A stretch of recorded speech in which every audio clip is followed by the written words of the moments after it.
The following is a paid program, and the views expressed do not necessarily represent the opinions of the management of this station or Pamel Broadcasting, and the views and opinions expressed by the hosts, guests, and callers of this program are solely their own. They do not represent or reflect the views, policies, or official position of ACA, its affiliates, or its staff. ACA does not endorse any statements made during this broadcast. This is 1 in 31, a presentation from Anderson Center for Autism. 1 in 31 is a weekly show devoted to autism spectrum disorder. Good morning and welcome to 1 in 31, the weekly talk show on topics related to autism spectrum disorder. I'm your host, Eliza Bozensky, Chief Development Officer at Anderson Center for Autism. And today I have the pleasure of speaking with Steve Tseckares, Executive Director, and Dillon Faulkner, Chief Operating Officer from Backyard Tseckares. Welcome, gentlemen. It's great to have you on the show. Thank you for having us. Thank you. So just a little backstory before I ask you to start getting into all of your stuff. We met by way of you applying for an Anderson Foundation for Autism external grant, something that we've kind of recently added to how our foundation works. We invite nonprofit organizations to apply for grants from our foundation, which still primarily supports the needs of Anderson Center for Autism. But we are now looking for external organizations that are aligned with our mission, which is to optimize the quality of life for individuals with autism. You all presented a strong application for what you do. The grant committee really took a liking to what you were talking about. It was a nicely written application, and I think they were really feeling a lot of the implications that you put together in terms of just health and wellness overall, movement, accessibility, as it relates to, again, that overall quality of life. So we want to promote that. We want to encourage people to learn more about this foundation opportunity that we have. But to start, after that little pitch, I'd love for you, maybe Steve, as executive director, we'll start with you. Tell us a little bit about yourself, and then we'll go to Dillon. Thank you again for having us. Again, my name is Steve Tseckares. I've been here at Backyard Tseckares for 5 years now. I had a long career in television before this, and as I'm getting a little older here, I wanted to give back a bit more. And COVID came along, and I fortunately went to college with the gentleman who started this organization, and he and I got together, and he needed someone to help him raise some money, and I did that. And eventually now I've become the executive director. I'm a passionate sports enthusiast. I played sports all growing up and continue to play sports. And that's an incredibly important part of our mission, which is bringing sports and recreation to both underserved children and children with special needs. That's awesome. So you know firsthand about how sports and engagement with that community throughout school and as an adult, how that's impacted your quality of life. Was there something outside of your relationship with the founder of this organization, something that connected you directly to either the inaccessibility or some of the obstacles to these opportunities for people with special needs or an underserved population that really spoke to you before you came in, or are you kind of soaking it all up now? No, before I came in, through my wife, I have a nephew who's on the spectrum. And so I'm intimately familiar with the challenges that families face and the children themselves. And when this opportunity came about, and that this young nephew of mine actually loves playing sports, and it's a huge part of his life. So that was very impactful and helped me. It was a no-brainer for me. I was in before I was asked. Right, because you're seeing it in your personal life, and then also having the opportunity to make it part of your profession. I love that. Thank you for sharing that. Dillon, how about you? Can you tell us some of your background and what your role is with Backyard Tseckares? Yeah, absolutely. So I've been with Backyard Tseckares for a little over 10 years now.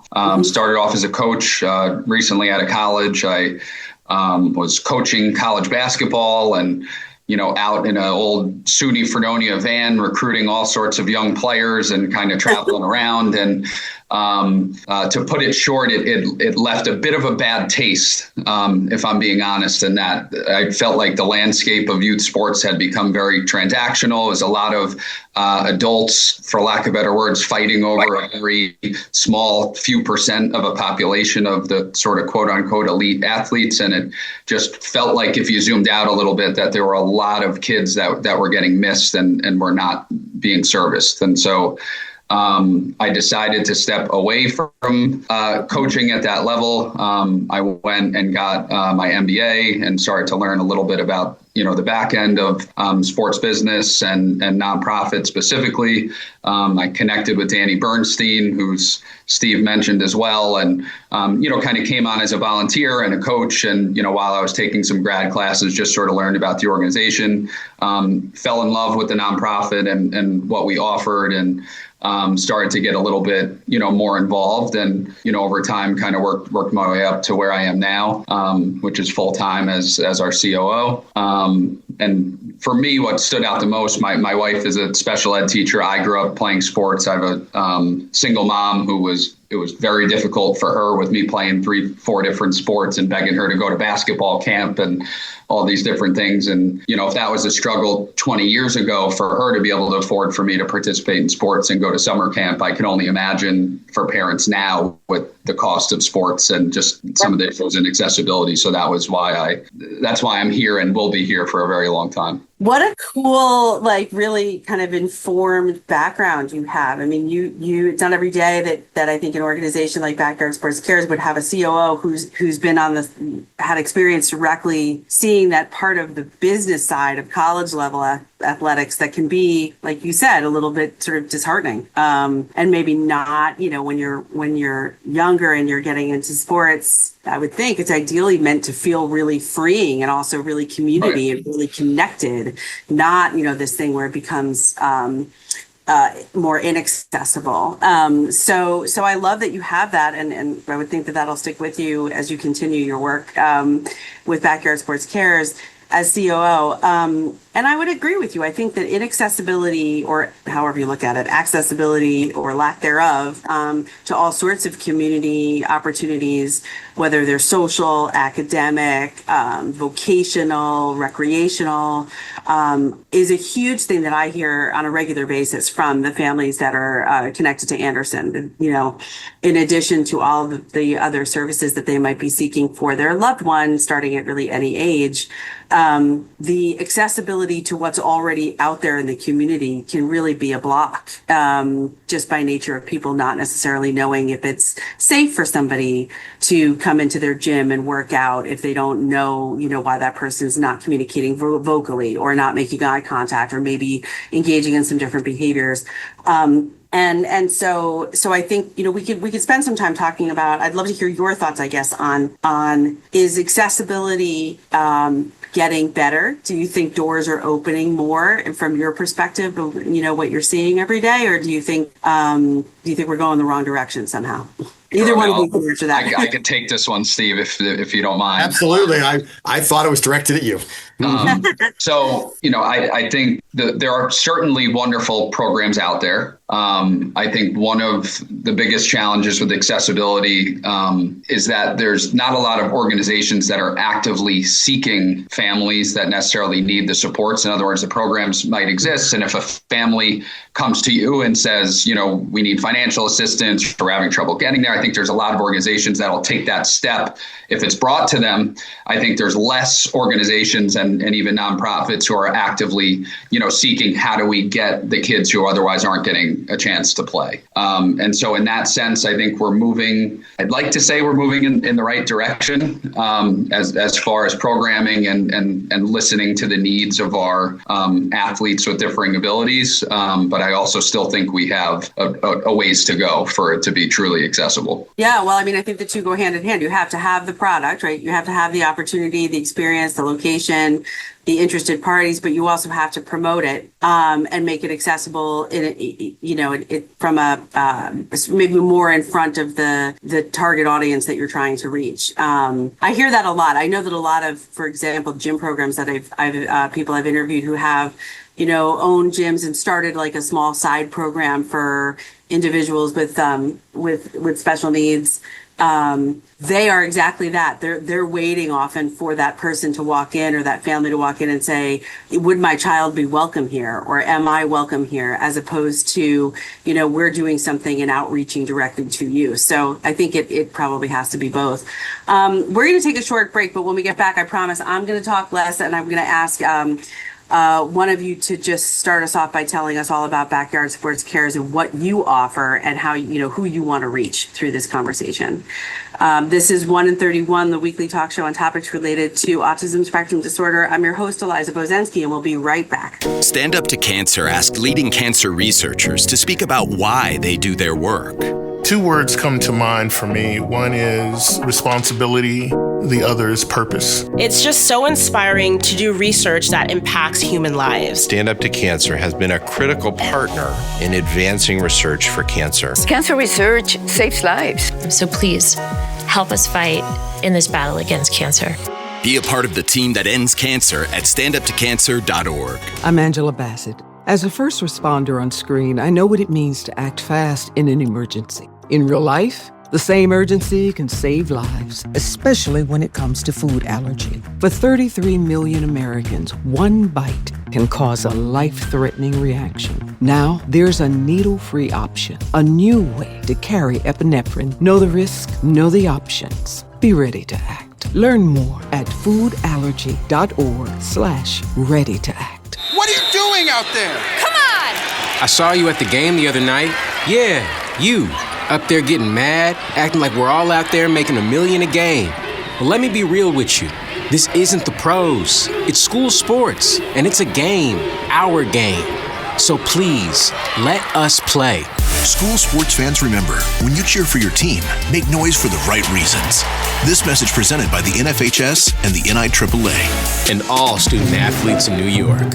And now, 1 in 31 continues on 100.7 WHUD. This is a weekly community affairs presentation from the Anderson Center for Autism. Welcome back to 1 in 31, the weekly talk show on topics related to autism spectrum disorder. I'm your host, Eliza Bozensky, and I am talking with Steve Tseckares, Executive Director, and Dillon Faulkner, COO from Backyard Sports Cares. You can get more information about them and their organization at BYARD, so BYARD, sportscares.org.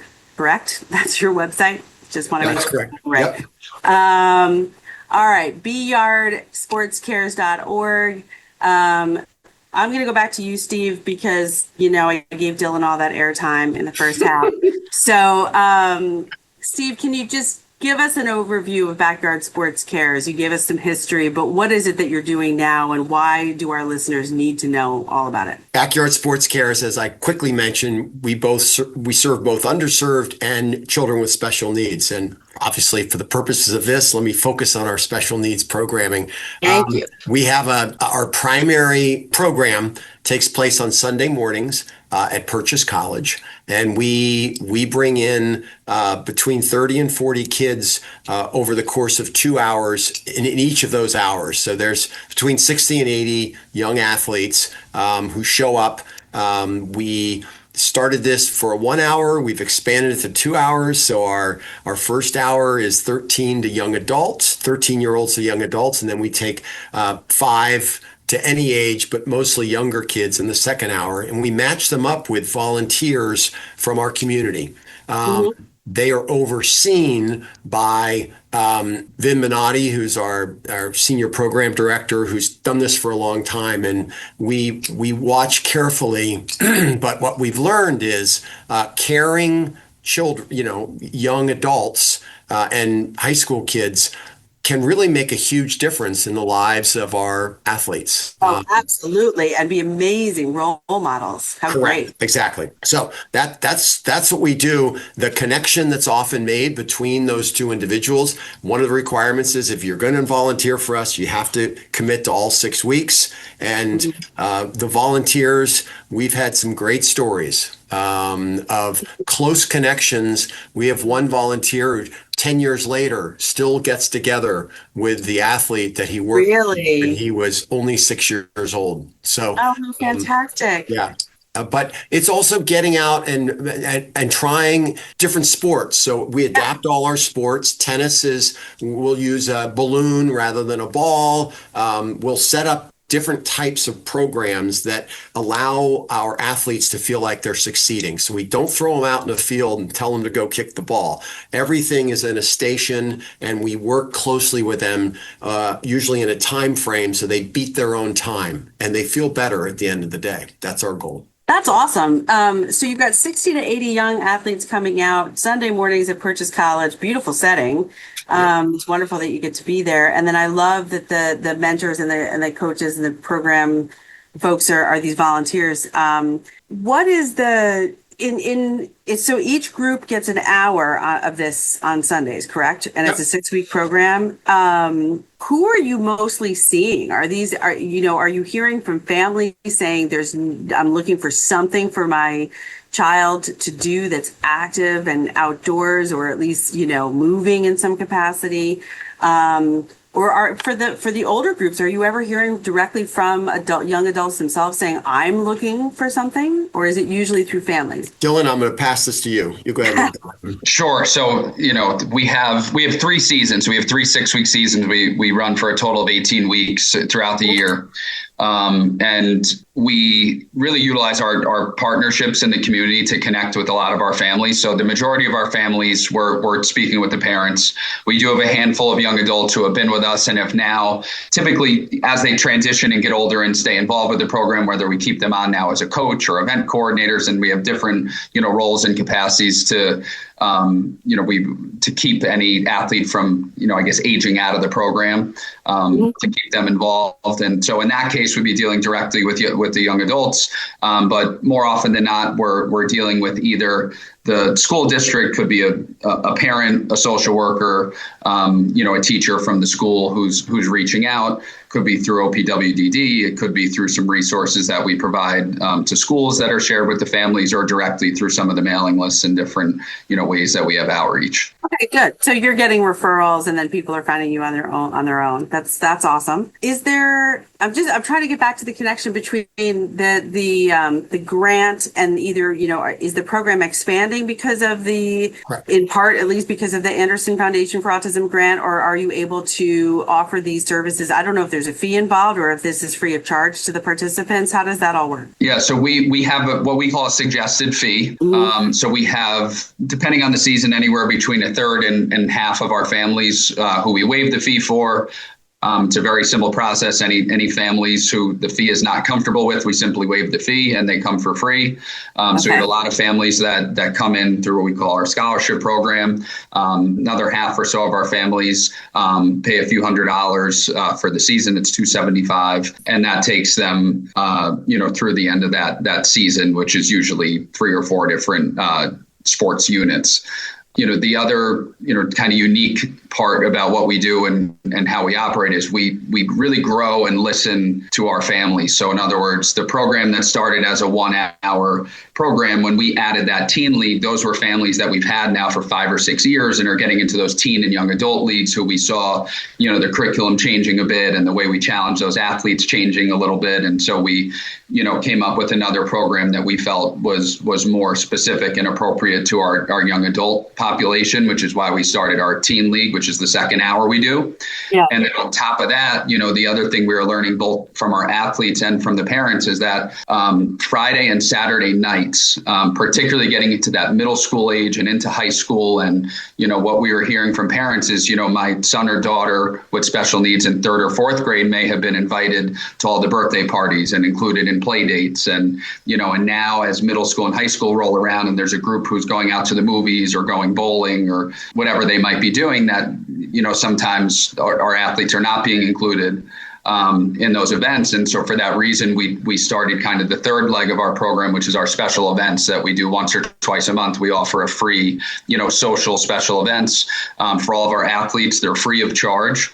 And we do things like bowling, movie nights. We did a Knicks game. We did a Broadway show. We did a nature hike. We went fishing. We did surfing. Just a bit, really some outside of the box things. We have a sledding tubing event coming up. And so these are some of the things that as we learn, from our parents what some of these needs are, that we can continue to expand our offerings and add programs, which of course we need funding to be able to offer. So it sounds like that's what the grant funds are used for, is the expansion. I love that, and I think our grants committee was really interested also in the fact that it seems to be organically grown, like meaning what you just said before, that you're listening to the people who are participating. I think all too often, still, even with a lot more highlight and awareness, there can be a sense still that autism and other special needs, some other special needs, are sort of, you grow out of it. They're little kid things. They're not. You don't grow out of autism. You don't grow out of many of the diagnoses that you're probably seeing, in your programs among the participants. And so I would think that it was very natural for the kids who were getting ready to sort of graduate the initial hour. They wanted more. Their families probably saw, and they're left with, when things do end, they're left with the sense of like, that was working for my child. Just because it helped them isn't a reason to say, okay, well, that was great. Let's be done with that now. So I think that's a beautiful way for you to continue it. The special events sound wonderful.